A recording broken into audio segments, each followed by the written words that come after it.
Great to have you back. If you're just joining us, you're watching the news at 10 live on Channels Television. A reminder of our major stories. Security operatives arrest suspect in connection with attacks on Boko's local government area of Pt.2 State. Minister of Information and Culture, Lai Mohammed, says President Muhammadu Buhari is transforming the country in spite of some negative comments on social media. Deputy Senate President Ike Ekweremadu denies ever calling for military takeover in the country. And China's President Xi Jinping gets life presidency approval as the country removes term limits.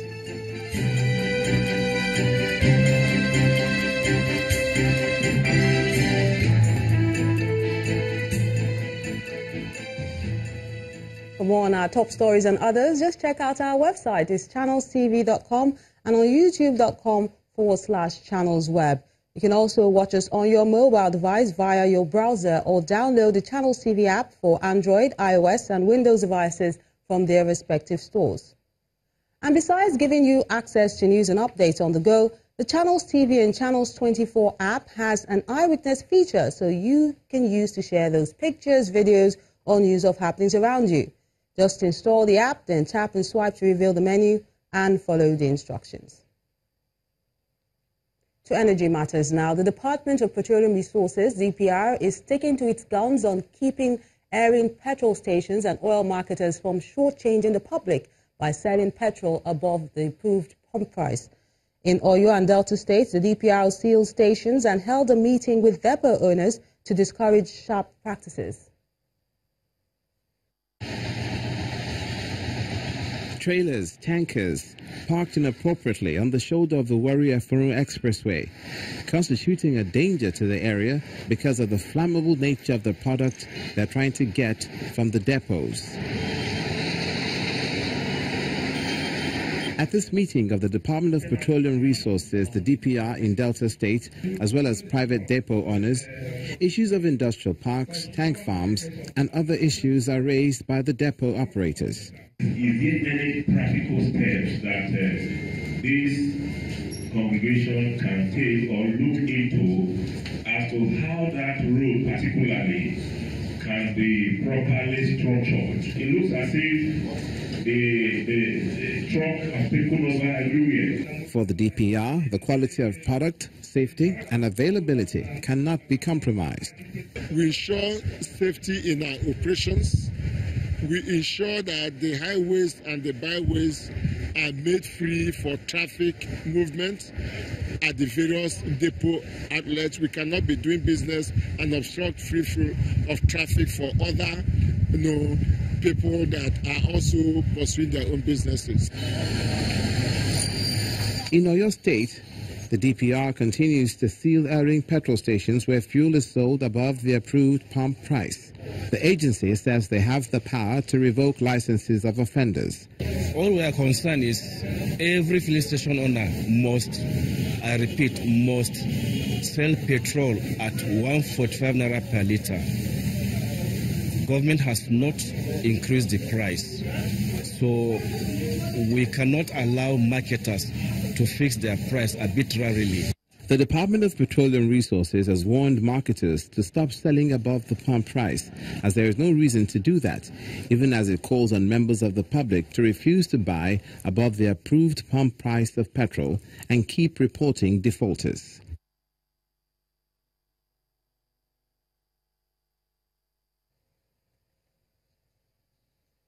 And to other stories now, the Rivers State government is prioritizing the development of rural communities in the state. Governor Nyesom Wike believes this will open up the economies of these communities and improve their living conditions. Our correspondent Emmanuel Ere tells us more. Isiodu community is largely regarded as one of the least developed areas in Emoa Local Government Council of Rivers State. And as it is in most rural communities, lack of good roads makes life even more difficult, causing some residents to drift closer to urban centers. But this day comes with celebration as the people look forward to the flag-off of the reconstruction of their major road. Ishodu, like every other community in Amaha local government, is predominated by farmers and fishermen. And you know that if you have to industrialize or upgrade the status of any town or village, road is primary. And in conveying goods and harvest from farms, roads are very, very key. The state governor and his team arrived for the event amid a heavy downpour, though not enough to dampen the people's excitement. This road is 5.7 kilometers long. It has 11.4 kilometers of drainage, and the completion period is 6 months. Your Excellency, this project is supposed to take away about 600 young men and women from the streets. When we were campaigning, we came to Amaha local government and we made promises. One of the promises we made is that we are going to do some of the roads in Amaha communities. And we also promised that we are going to do that one of Umuji, Iba, Obeneto, Isoko. We thank God Almighty that is ongoing. We thank God Almighty we have finished the one of Chief Awuse Road. And this one too is to be handled by Julius. And then Governor Wike moves to inaugurate the project. The idea is that bringing development close to the people in the communities will produce the ripple effects of not just improving the lives of the locals, but also reduce the burden of rural-urban migration. Emmanuel Iri, Channels Television News.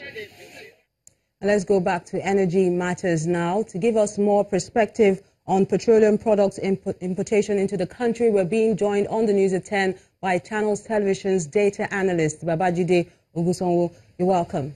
Good evening, Melinda. Now, the recent figures coming out from the Nigerian National Petroleum Corporation, NNPC, reveals that the daily on the recovery of petrol is approximately 774 million naira. Now, wouldn't this amount increase if the international prices of crude oil rises? Yes, you're right. If the prices of crude oil internationally rises, it's expected that the price of fuel will also rise. Now, it's not going to be a one-to-one rise because there are several other components in crude oil. So yes, price of international crude goes up, local price of petrol is expected to go up if there isn't any subsidy. And so the number one problem Nigerians are asking today is the NNPC talks about under-recovery. They don't use the word subsidy. Okay. So here's the problem we have. Is there a real difference between subsidy and under-recovery? And that is the problem we need to quickly solve. And to help us do that is the dictionary. Let's look at what the dictionary says about subsidy.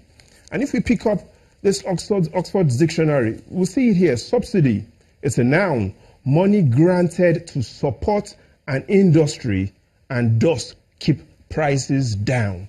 And so the dictionary doesn't say anything about NNPC, but it talks about once money is done, it was given to an industry to keep prices down. It is a subsidy. And I'll make myself very clear. I have a dog at home. I call him Jasper. My neighbor calls his own dog Max. And I don't know if you've got a dog. I don't have a dog. You could choose to call your dog Bingo. But whatever name we call our dogs, we should not forget it is a dog. So the NNPC has a right to call theirs under recovery. But let's not forget, it is still a subsidy. That is one. Now, the second thing is, there is no such thing as a fuel scarcity. Yes, there isn't. Why do you say that? Because what we have is a thinking scarcity, a scarcity of thinking. Again, I'll make myself very clear. There are only 9 countries today where petrol is sold cheaper than Nigeria. From Egypt to Algeria to Brunei, to Ecuador, to Iran, to Kuwait, Libya, Turkmenistan, and indeed Venezuela. Now, these are the 9 countries that fuel is a bit cheaper than Nigeria. But combine 8 out of these countries, excluding Egypt, you will find out that their population is even All these 8 countries combined together have a lower population than Nigeria, but they make more money than Nigeria. So we should ask ourselves, is this sustainable? We are more or less subsidizing all of these countries. It isn't. In reality, every day is Christmas in Nigeria. Now, the third thing is for us to look at how much we spend importing this fuel. Now, the evidence does show. Let's look at what happened in 2011. We spent 2.7 trillion naira importing fuel. Now, in 2015, that dropped to 1.5 trillion naira. But again, we've seen the trend going up. And I'll explain to you why we saw a significant drop. I was about to come to that in 2015. Oh, yes, we'll go into what exactly had happened in 2015. But before we go into what had happened in 2015, what Nigerians are itching for is what exactly is going on with this subsidy. NNPC says they spend 774 million naira every day now importing fuel based on their word under recovery. But let me make myself very clear again, Melinda. Today, if I ask you, what are the 3 arms of government? What will you say? I'll tell you the executive, the judiciary, and the legislature. Now, if you write that in JAM, yes, you're right. But again, that's theory. Let's look at the practical. The NNPC, based on their estimates, say subsidy for the year is 282 billion naira. Based on their own analysis, 282 billion naira is what we'll be spending the next 1 year subsidizing fuel. Let's look at the legislative budget for this year. That's only 125 billion naira. The budget for the third arm of government, the judiciary that you mentioned, only 100 billion naira. And so in simple terms, Melinda, the combined budget of the National Assembly plus the Nigerian Judicial Council combined together lower than 250 billion naira. The budget for subsidy, 282 billion naira. And so there are only 2 arms of government. We have on one side the executives, and on the second arm we have the petrolatives. Now, who are these petrolatives? I'll explain who these petrolatives are to you as well, because those are the 2 arms that are determining what is going on today. Oh, so, sorry, I know you have to take a moment there, but let's go back to those 2015 figures. Why was there a decline in petrol import in 2015? Just one reason. There was a new sheriff in town. And so the petrol boys called themselves together and said, boys, we need to be careful.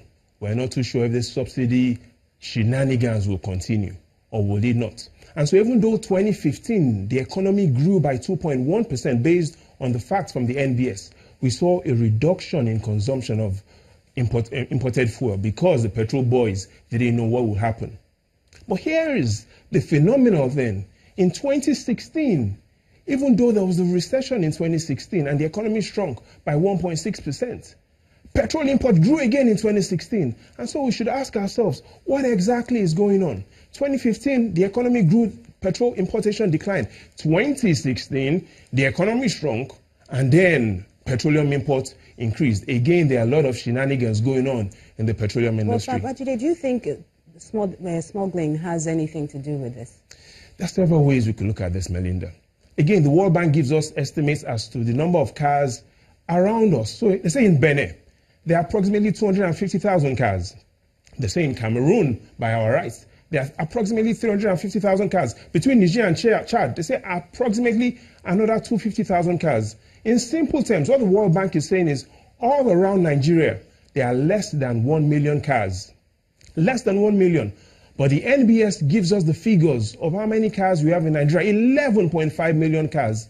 And so 92% of all vehicle traffic in Nigeria and around Nigeria is actually within Nigeria. Nigeria is where the devil is. And so even though we point fingers to bordering countries, oh yes, they could have an impact, but the real devil is not in heaven. The devil is within us, because we do see that it is either we are overestimating imports or we are underestimating consumption. And let's look at 7 countries, 7 states. I do have to come in because we've run out of time. We do have to go now.